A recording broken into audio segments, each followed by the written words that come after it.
So the background for this is, as I said, we've called the webinar Still Playing with Children's Health because we are in the middle of a campaign. And the context for this campaign is that from our own research at Starlight through this Freedom of Information request, we've collated a number of important stats about the state of play, excuse the pun, in healthcare. And I'm not going to go into all of these stats in detail, but the key one really is that there are fewer than 1,200 staff serving children in health play services in England. And our estimation, based on historical and emerging guidelines from NHS England on the level of support that children need, only in acute care, and this doesn't even include A&E or community or other parts of the healthcare system, just in acute inpatient care, the estimation of the number of staff needed is 3,000 to provide optimal levels of cover according to historical and current and emerging guidance. So there's a huge gap in the level of provision against the level of need.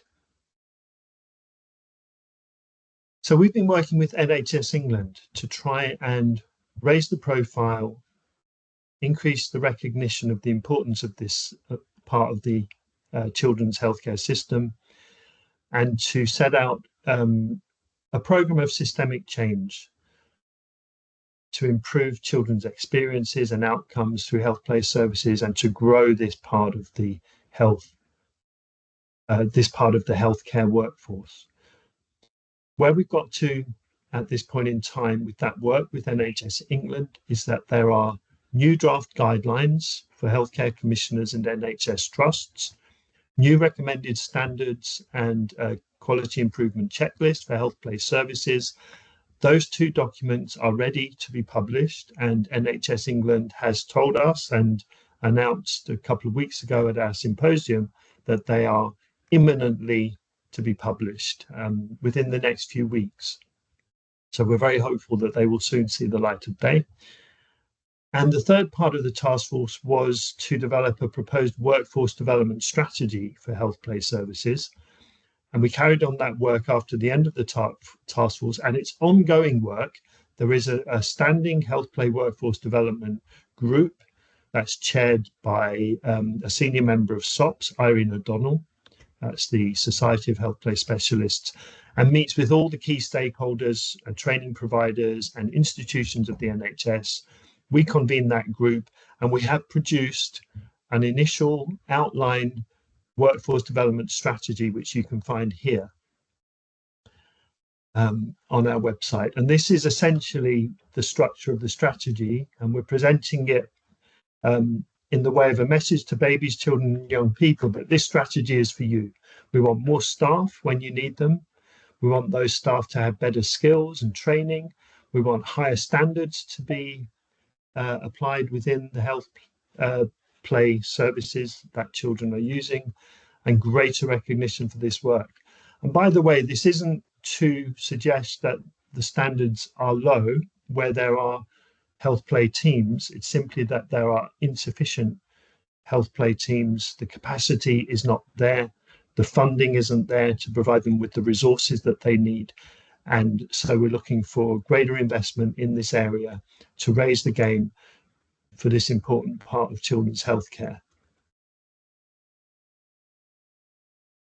So as part of engaging with policymakers, because ultimately, if we're looking for an area of the healthcare system to grow, we need to engage with policymakers, not just with the NHS itself. So in May, we launched a new policy campaign, and some of you may have attended this webinar, Playing with Children's Health, a new policy campaign. That was in May. And of course, since then, a lot's happened, not least, we've had a new government elected. And this is one of the key ambitions of the new government. It was part of the Labour Party's election campaign manifesto pledges to raise the healthiest generation of children in our history. So we believe there is growing and compelling evidence of the role of children's play in their health, well-being, and especially in their health care. And so we are aiming to engage with policymakers to recognize the importance of play in children's health and healthcare, and to commit the government to work with the NHS to commit the resources needed to integrate health play services into their wider plans for growing and improving children's health care altogether. And we've set out some key policy asks in our manifesto that was published ahead of the election. And what the manifesto is calling for is to grow the workforce, and we're recognizing that we're not going to get to 3,000 in a short period of time. So we're asking for an initial commitment to 1,000 new health play professionals over the first 3 years. We believe that's achievable. And then that would, of course, mean sustained over a 9-year period. And there is a current 9-year or 10-year with 9 years to run workforce plan for the NHS. We believe that over 9 years, then we could get something like the levels of staff needed for children. We want the new guidance and standards to be published. We want training in play for all children's health professionals, not just health play staff, because the multidisciplinary team needs to integrate an understanding of the importance of play in children's lives and how playful approaches can better support children. And Kelsey will be saying a lot more about that in a moment. And we want play to be integrated within the commissioning and design of children's health services. That's where the contracts identify the resources that are needed and how they're applied. So that's a really important part of our policy asks. And ultimately, we want a new Cabinet Minister for Children so that there is a voice for children's health and well-being at the top table of government, not just a voice for their education. And we are not alone in calling for that. RCPCH included that in their own manifesto. The Liberal Democrat Party has included it in its policy agenda. And many others believe that a Cabinet Minister for Children is necessary to put children's health and well-being at the front and centre of government policy for the health of the nation going forward. So we want to engage policymakers, and of course, what policymakers need is evidence. And so the week before last, 26th of September, we held a high-level symposium hosted by the Royal College of Paediatrics and Child Health at their head office in central London. NHS England, RCPCH, Barts Health, UCLH, Society of Health Play Specialists, Nottingham Children's Hospital, Evelina Children's Hospital, they were all there. This was a very important addition to the agenda, Raising the Nation Play Commission. Some of you may have noticed that there has been a play commission launched by Anne Longfield, the former Children's Commissioner, and she's working with Paul Lindley, who's the author of Raising the Nation, a book about how to improve policy for children to enable children to thrive. He spoke at our symposium as well. But especially importantly, we've commissioned a couple of pieces of independent research to feed into this process. Dr. Wendy Russell from the University of Gloucestershire was there and set out her theoretical framework for embedding children's play within national policy for children's health and well-being. And I'm delighted to say that Dr. Kelsey Graber from the Peddle Centre, that's Play in Education Development and Learning at the University of Cambridge, also presented the summary findings of a brand new literature review that we've commissioned from Peddle, and Kelsey has kindly agreed to present the same summary findings today for our webinar. So I'm now going to hand over to you, Kelsey. Thanks so much, Adrian, and thanks everyone for joining us today.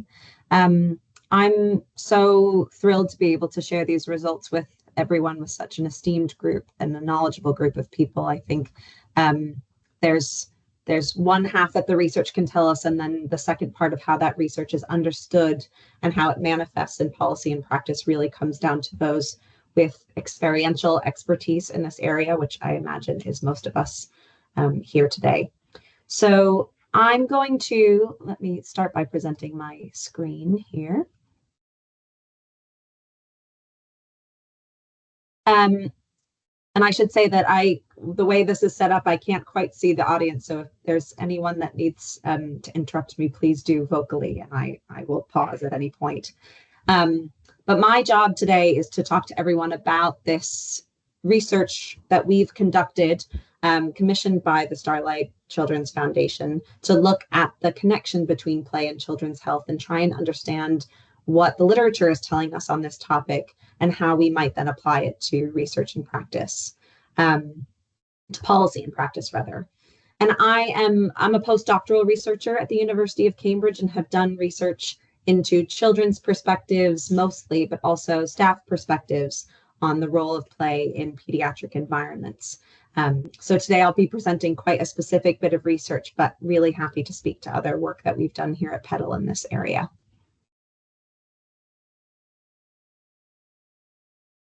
So this was the question that we were positioned to look into by Starlight. What does recent research reveal about the connection between play and children's health, specifically in healthcare contexts?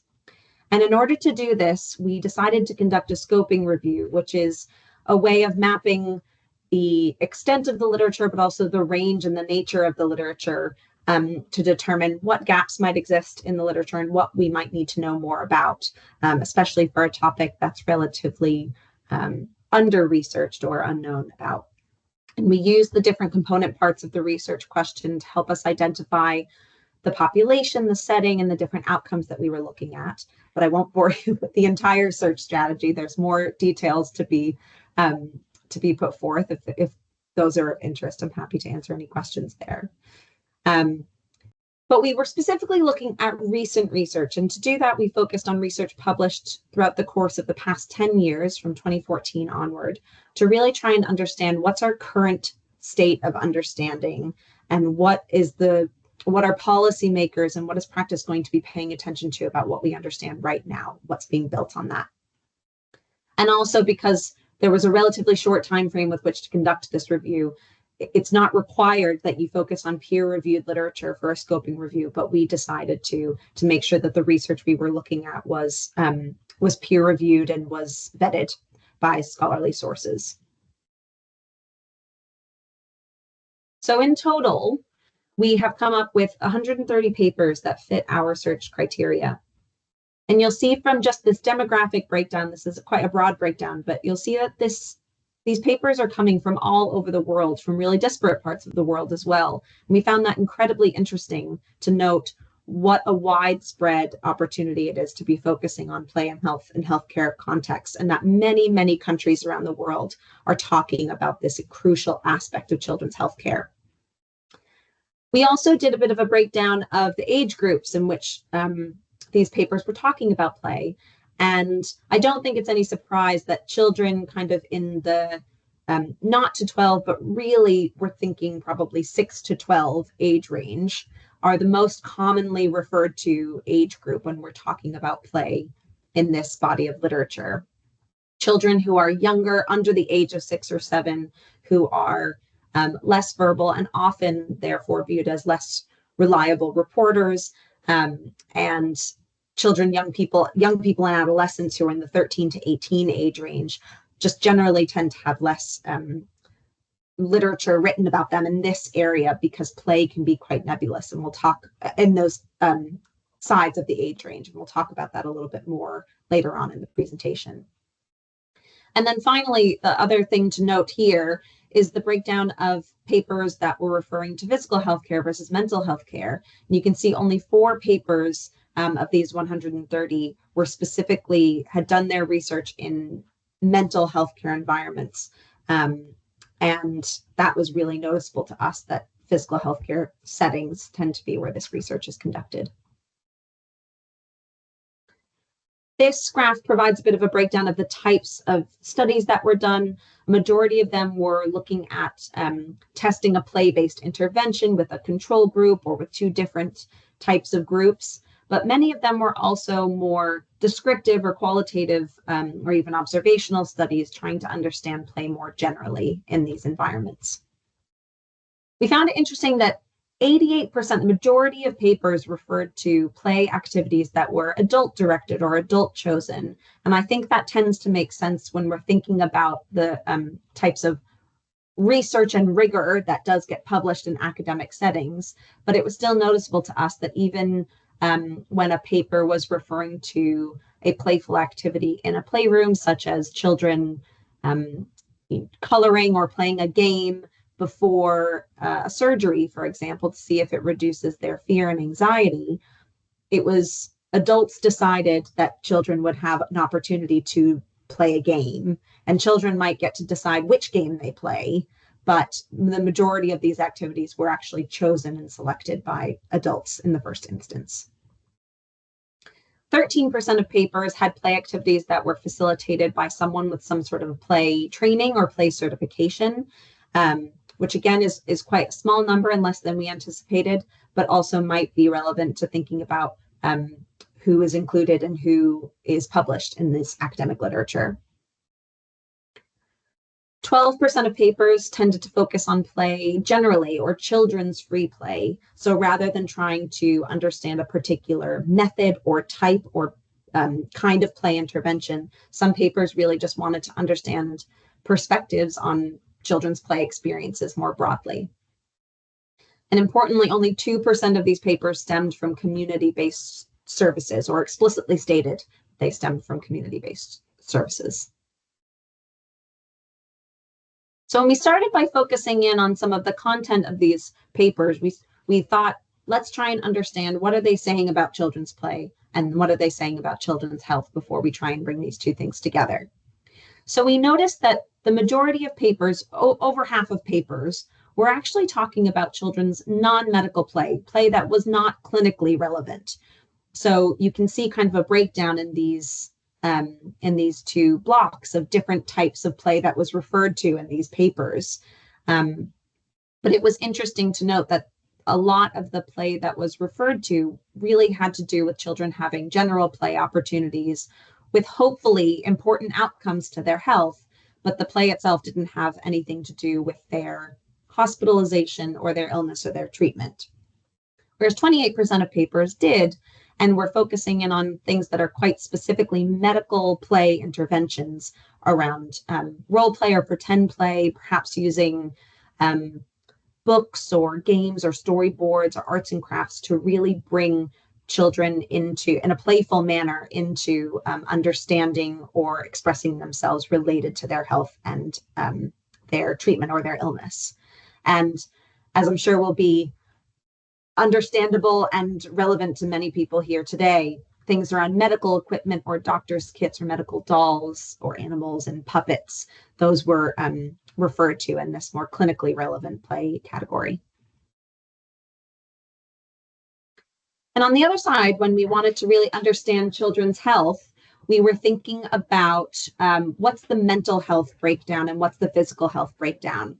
And it's interesting to note that 88% of papers were thinking about these mental health categories. So things around the reduction of negative experiences and outcomes, the alleviation of their more things around comfort, adaptation, or relief, promoting children's agency and their dignity in these environments. Treatment influence in the mental health category and their mental psychological well-being came down to things around children having more knowledge and understanding about their experiences that they were going through. There was also an aspect of relational care, building trust, building relationships, providing opportunities for connection and socialization. And then general childhood well-being in this category, and this breakdown really referred to children having opportunities for fun and happiness and engagement and improving their affect in a more positive bend. And you can see from the word cloud, the majority of papers that were talking about this level or this aspect of children's health were thinking about things like anxiety reduction and fear reduction, but also more positive affect and well-being. A smaller subset of papers were thinking about children's physical health, so 32% of papers, and these were not, they were not mutually exclusive, so papers could talk about physical health outcomes and mental health outcomes in the same paper. Many were looking at multiple outcomes. So physical outcomes sometimes related to children's actual physiological parameters, so things around their cortisol or their blood pressure and heart rate, or perhaps there were certain case studies that were involved in this literature review, so things around a child's oral intake or their visual acuity, perhaps specifically related to their particular illness or disease.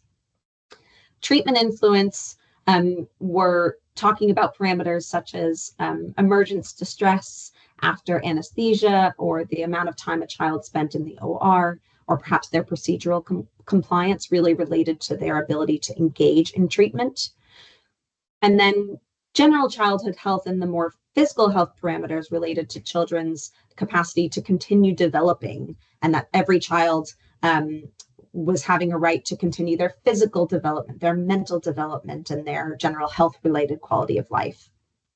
And again, we did a bit of a word cloud here, and physical functioning and fatigue were big, often used terms in these papers, but also pain relief was one of the most measured components in physical health. And that also made us think it's probably one of the main things that we have measures for in this parameter, and one of the things that we tend to want to remove from children's experiences.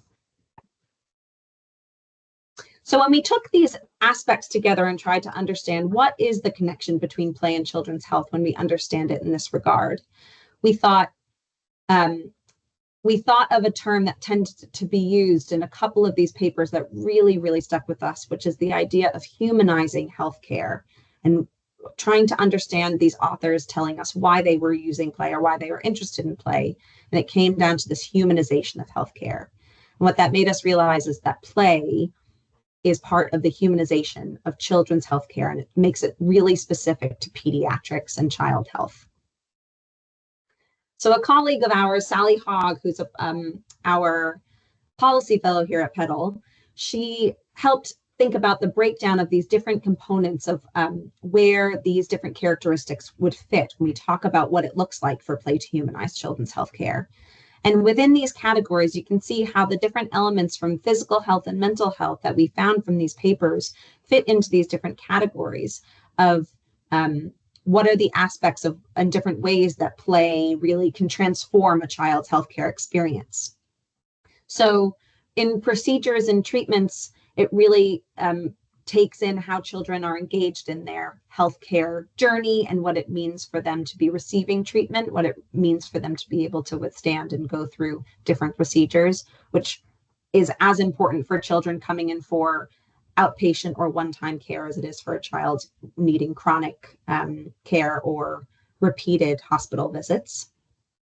There's also this idea that children's healthcare experiences more generally, how they cope and adapt to the healthcare environment, can be really transformed by play, how they feel a sense of relief and also sometimes normalcy in this kind of environment, and the way that play can affect that. Play also influences children's sense of dignity and their agency, their ability to be recognized and seen as humans, as individuals first and foremost, before they are seen as a patient. And that also stems from their ability to be forging relationships and feeling involved and a sense of belonging in their environment by being recognized as individuals with their own needs and wants and desires beyond, including their healthcare, which is of utmost importance, as is their humanhood. And then finally, this relates to children's childhood, this idea of giving them fun and joy and a positive mood and good quality of life, but also that they have a right to these things and a right to continue developing no matter where and in what context they're experiencing their childhood.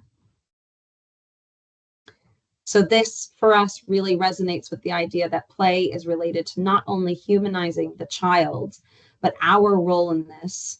And what we can all do is that play also humanizes the care that we deliver and how we support children in these settings. So a couple of additional thoughts and some things that have really resonated with us that we're hoping to include in our review, and we'd love to think about together today when we have time for the Q&A. So, as I mentioned earlier, understanding the concept of play in these environments for children who are on the farther edges of the age range, so children who are babies under the age of 7 or 6, and then also adolescents who are in the 13 to 18 age range. These are children who are still encapsulated within pediatric care, but play and the way that that's utilized and understood for those age ranges tends to be a bit less clear. So there were two papers that came up when we were completing our search, and one was looking at play for infants who needed to go through scans. And the play-based initiative there was to play them music during their scan, but the music that they were being played were heartbeat sounds. So wasn't necessarily anything inherently playful, but it was playing music. And there was another paper that came up for adolescents that was engaging teenagers in a creative writing activity that really tried to help them express their emotions and express their perspectives on this experience they were having through creative writing. But they didn't actually mention play in that paper. And what we found really interesting was that if those two activities, listening to music or engaging in creative writing, were applied to children who were perhaps 6 or 8 or even 10, we wouldn't have any trouble calling them play. But when we're thinking about how this is applied to children who aren't in that sweet spot of childhood that we really understand and we can qualify in a clear way, it's harder to unpack what we mean when we're talking about play. And perhaps we need to think of other ways of defining it or other ways of understanding it, and thus being able to support them appropriately in those settings. Another interesting thing we came across was this idea of active versus passive play. So the two examples underneath this come from two different papers, and these papers were both trying to understand the role of play for children experiencing venipuncture, and they were looking at anxiety and fear and pain in quite similar age groups. And in one paper, they were assessing the difference between children engaging in bubble blowing, which they saw as an active play activity, versus cartoon watching, which was more passive. And another paper was looking at, again, the use of a spinning toy, something that the child had to actively do, versus listening to music and hearing that while they went through the procedure. And the interesting thing is that these two papers found different results. One paper found that the active play reduced children's anxiety, and one paper found that the passive play reduced children's anxiety.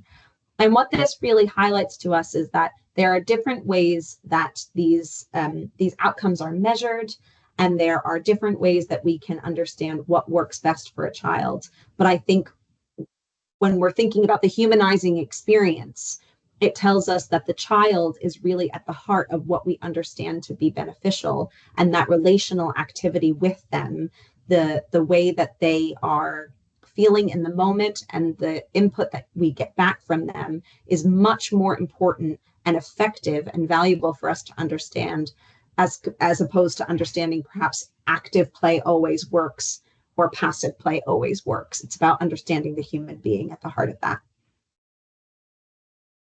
A similar thought has come up for us with guided versus independent play. And this really is just calling attention to the fact that we're lacking substantial evidence on the role of having someone guide a child's play and really be involved in their play. And sometimes guided play really comes from a child life specialist or a health play specialist or a play worker, of someone with a play certification, bringing a child through quite therapeutically minded play and having a specific outcome in mind.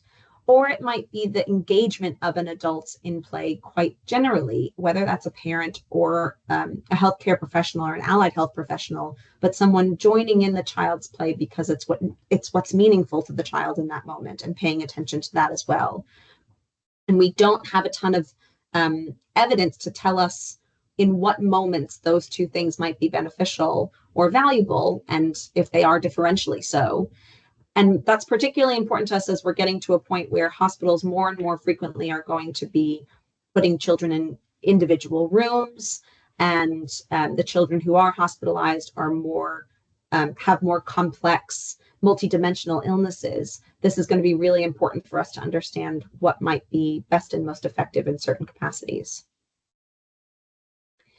And finally, thinking of the difference between children who must be understood as in two particular entities: children as becomings, as those who are developing into adulthood and who have the right and dignity to continue developing no matter what context they're experiencing their childhood in or what sort of developmental capacities they have, but also children as being who they are right now as children, and knowing that they have the respect and dignity to play because they're children. So more thinking about play for the sake of play, and trying to understand the difference of how play might relate to children's quality of life or who they are right now. And then thinking about how it might relate to children's quality of care and what they need from us in order to have optimal outcomes and an optimal care experience in the hospital setting. And the last thing, in the final few minutes I have, I just want to call attention to something that's quite important, is that 18% of these papers also referred, not exclusively, but also described non-confirmatory findings. So instances where play did not have a statistically significant or the intended effect that authors might have been expecting or looking for. So this might have been a physiological a lack of a physiological change. So play did not actually change children's heart rate or their level of physical activity or their pain on the other side of an intervention.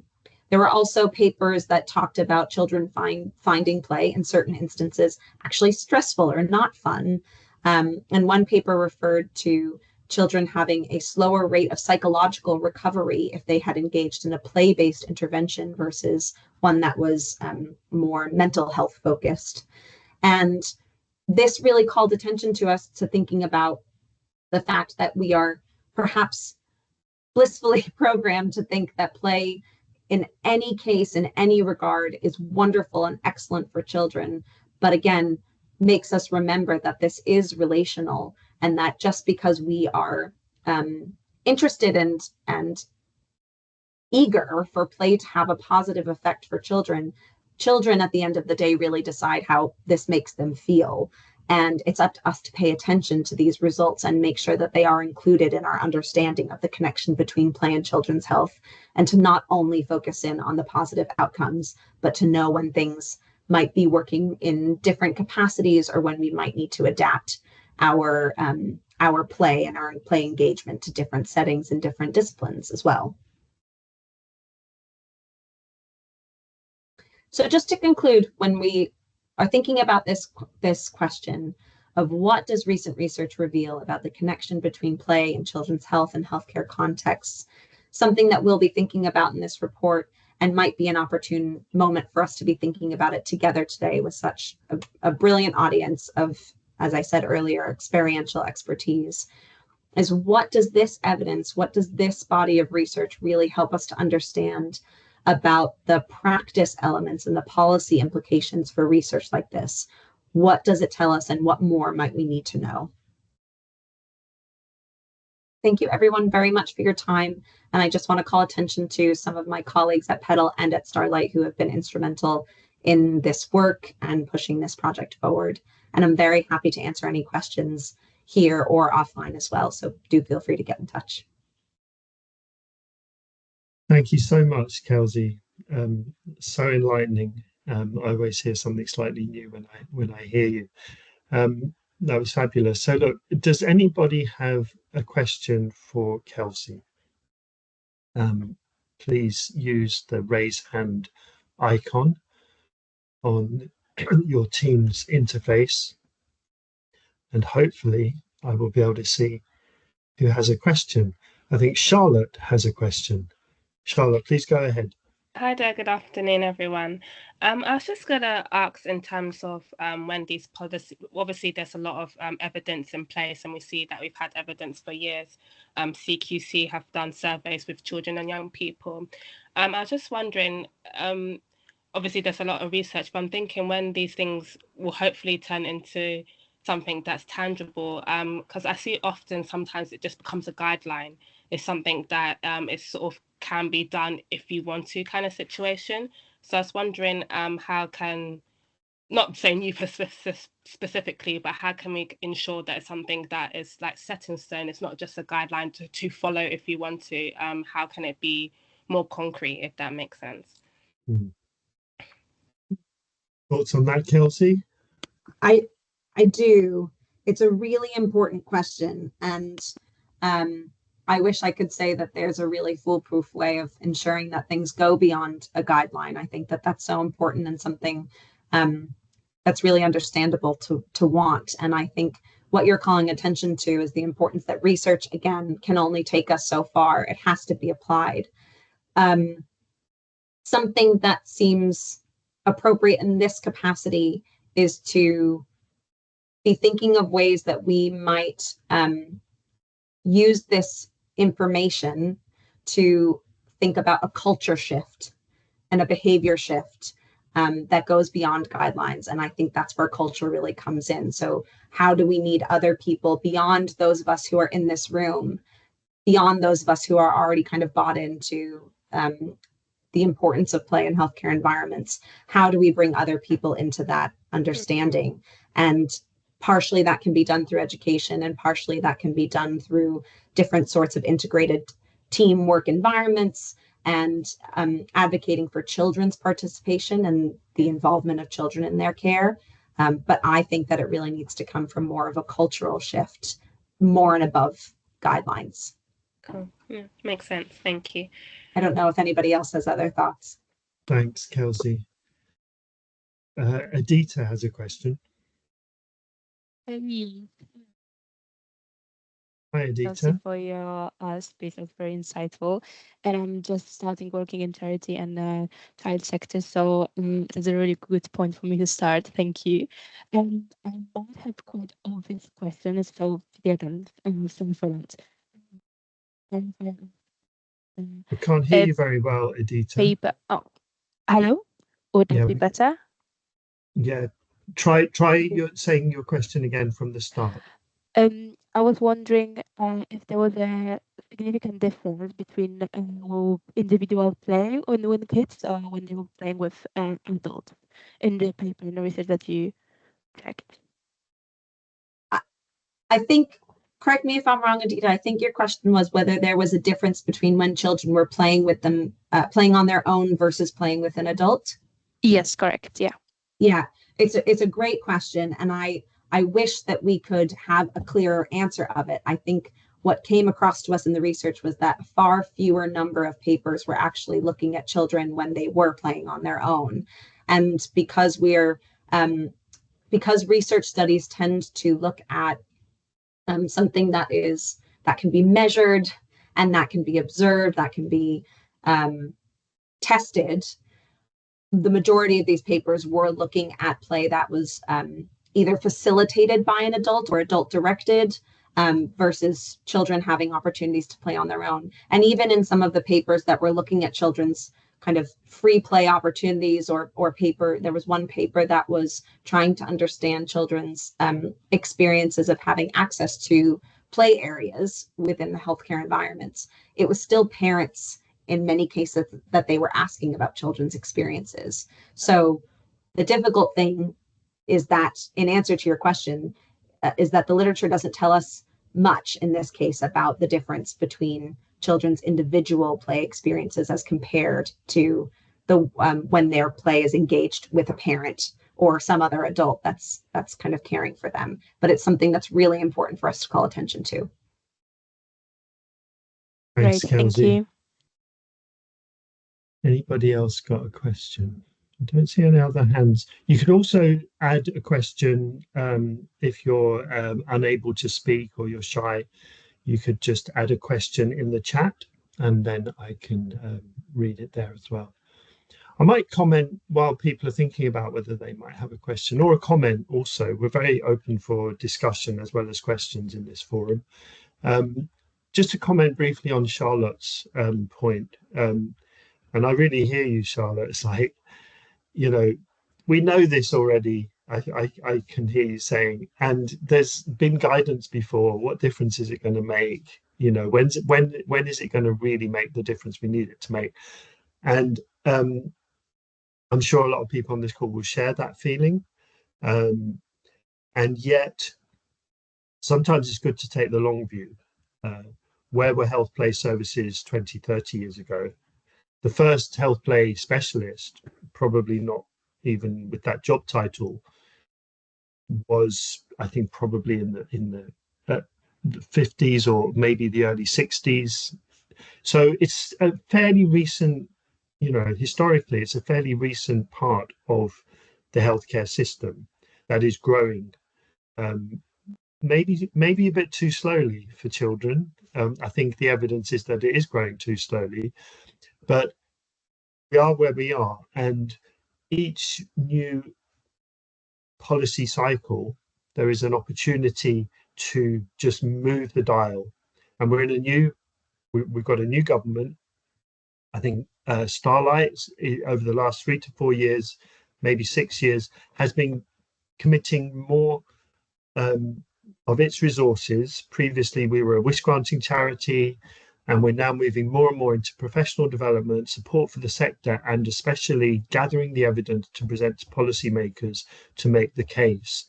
And one of the things that came out at the symposium on the 26th of September was the need perhaps for a new expanded health play alliance. So engaging with partners like PEDAL at the University of Cambridge, an influential research institute at one of the world's most eminent universities, is part of what we're aiming to do here, which is to engage with other people who can contribute to this growing body of evidence, growing body of individuals and institutions who recognize the vital importance of this work, how it is safeguarding children from stress and trauma and anxiety, how it should be integrated as a default, as a not as a nice to have, but as an essential component of children's healthcare. And that we feel that movement is growing, and the more people that join that movement, the louder the voice will be to the policymakers that we need to take it on board. Because you're quite right, another set of documents will not necessarily change anything, but is the wider advocacy network that we're trying to create that hopefully will bring about the change that's needed. Sandy, you're on mute. Hi, I'm Sandy. I'm part of the Starlight clan. I was thinking about what you said, Charlotte, about all this evidence and reports that are being produced to really show what a difference health play can make, and also what's important to children and young people.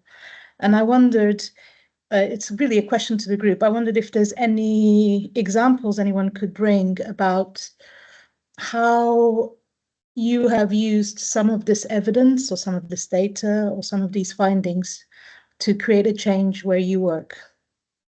And what can we learn from each other about how we can influence practice?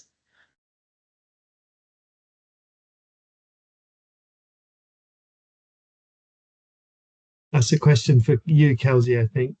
It was a question to the audience. Charlotte, sorry. Well, for anyone in the audience, or anybody. Really. Yeah. Sorry, Sandy. Yes, for anybody who wants to contribute to that. So perhaps if you have any feedback for Sandy, just put up your hand. Or you can email us as well, of course, at Starlight. Sandy and I and the whole Starlight team are always happy to hear from people working in the field. Thank you, Sandy. Any other questions?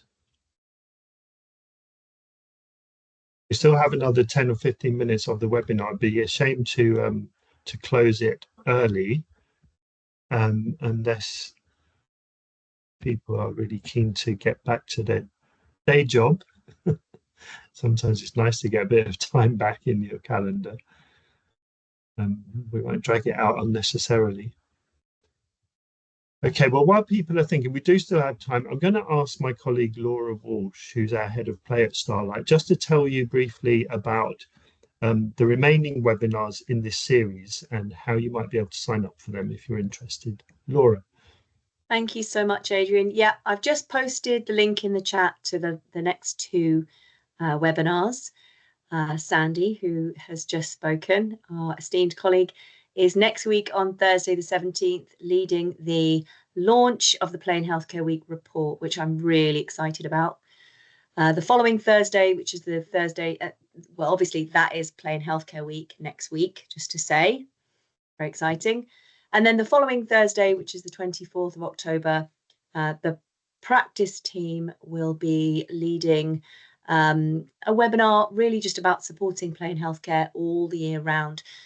We'll be digging into communities of practice and the benefits of them, what already exist, and what are the potentials for more. So we really hope to see you in the next couple of weeks. Thank you. Thanks, Laura. And just to tell you also that if you are a regular member of the Starlight Health Play Forum, watch that space for news of new developments with the forum. We are talking about maybe opening it out to become a sort of transparent health play alliance with clear membership criteria and opportunities for any individual or institution to join. But there's a bit of work to be done on that and the criteria. So watch this space. But this is all part of what I said a little bit earlier about just broadening the alliance and creating a sort of unified voice for children's play in healthcare to really press the message home to policymakers and ensure that the incredible evidence that people like Kelsey are producing for us and other people as well are put onto the desks of the right people who are making the decisions that influence the design, the shape, and the resources allocated to children's healthcare going into the future. That's our job, and we'll be talking to you about that again in the months ahead. So unless anybody has a further question or comment, I think I am going to just say thank you very much. We do. Wonderful. Elisa, please go ahead.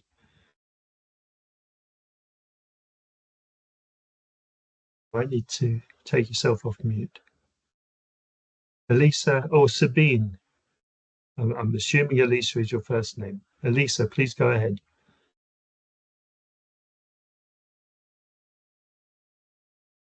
Can't hear you, unfortunately, even though you're not showing on mute. I'm so sorry, Elisa, but there's no sound coming through. Are you able to post your question in the chat? Thank you.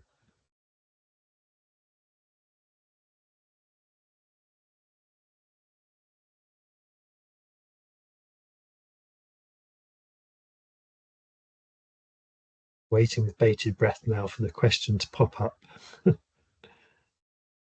anybody else have a question while we're waiting for Elisa to type it out?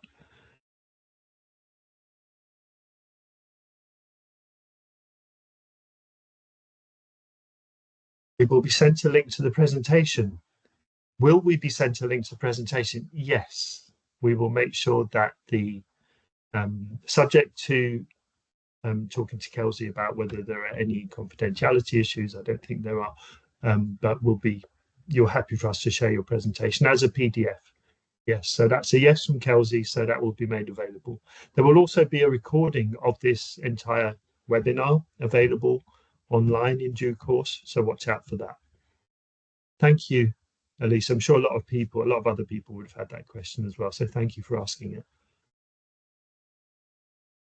Any further questions?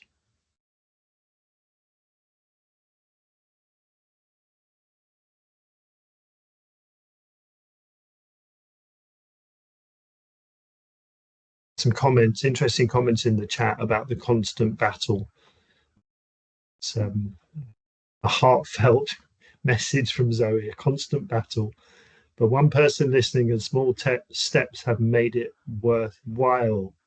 Well, it's really good to hear. Yeah, it's like if we all just could persuade one person in our workplace who isn't already on board with the importance of play in healthcare, that will be a lot of people already, and they might convert one other person, and so it goes. So well done, Zoe, and thanks for sharing that. Adrian, just picking up on Karen's point there. Please go ahead. Yes. What would you say would be, it's a question for you really, what would you say would be the best way for somebody to sort of get up to speed on the work of the task force and understand the standards and guidance? So is there a fast track for that? Yeah, thanks, Karen, for asking that. I missed that one. We are in the hands of NHS England as far as the guidance and the standards are concerned. Although it was a jointly chaired task force and we managed the engagement with all of the important stakeholders who joined the different work streams, and we ourselves at Starlight commissioned the consultants who helped us to write the guidance and write the standards, and we have produced those documents. It was pretty much a consensus across the whole task force that these documents would have much more impact and reach and status if they were published by NHS England. So we could have gone ahead and insisted, yes, we would like to publish them ourselves, but NHS England asked us to do this work.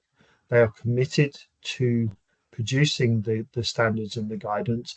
It's just because they're NHS England and they have a lot of competing priorities, and there's been a change of government which has held things up a little bit. We're having to be patient. Our patience isn't infinite. There will come a point where if we believe that maybe they're not going to be published anytime soon, we may take a decision to publish them ourselves. But currently, we are still working closely with NHS England, and they are assuring us those documents are in the queue for publication. So when they are published, then you will see how to adopt them and use them, and you will be able to draw on us as much as we're able to, and we have the resources to help you in your setting, depending on what kind of help you need. We will be able to help you in different ways to implement those documents. We will be doing with NHS England as much promotion and dissemination of the guidance, which is really important, because the guidance is to commissioners and trust leaders, the people who are making the decisions about what services they're commissioning and what resources they're putting into those services. The standards will be for you and your teams, if you're a health play specialist or a health play service manager, to adopt and to have measurable benchmark indicators against which you can plan the improvement of your service.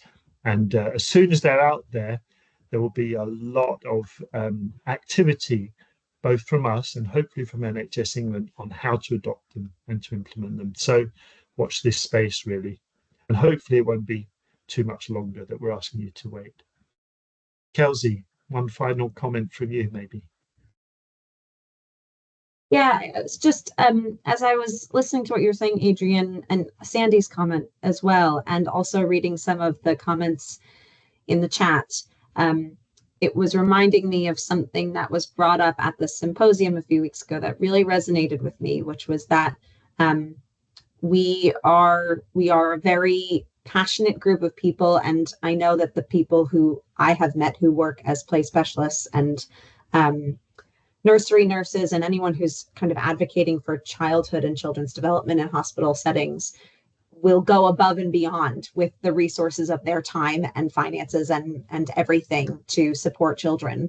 And something that was brought up in the symposium was this feeling of having to wait for new guidance, having to wait for additional resources, having to wait for more funding or more recognition or things along those lines.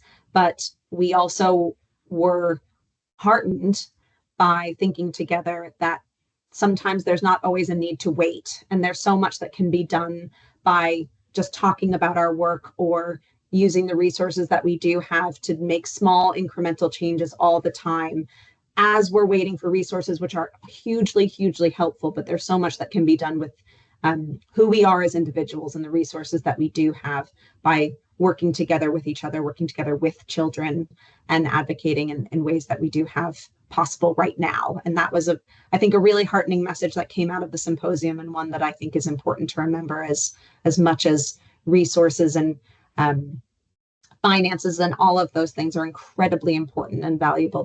There is work that we can do now, and change that we can initiate now with the tools that we have. Fantastic.